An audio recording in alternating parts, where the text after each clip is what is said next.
In this release of Altium Designer, we've added several new features to boost the usability of the harness wiring diagram and layout drawing.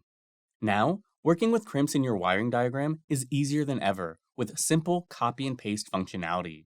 Using the familiar Ctrl X, Ctrl C, and Ctrl V commands for cut, copy, and paste, you're able to easily edit the pin information for a component.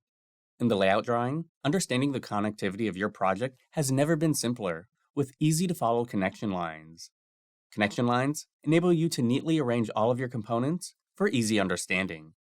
While placing your harness bundles in the layout drawing, any angle placement mode has now been set to the default for a more readable drawing.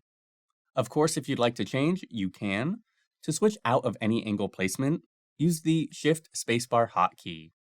Also in the layout drawing, when assigning an already used object to a connection point, you will be greeted with a warning, ensuring layout connection integrity.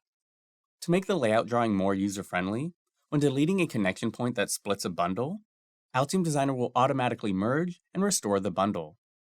And after adding additional views of a part, you can freely place these views with a click and drag for optimal layout readability. And finally, when you're ready for your documentation, place a view of your wiring diagram or layout drawing with the ability to scale up or down this view, creating the perfect documentation for your harness project.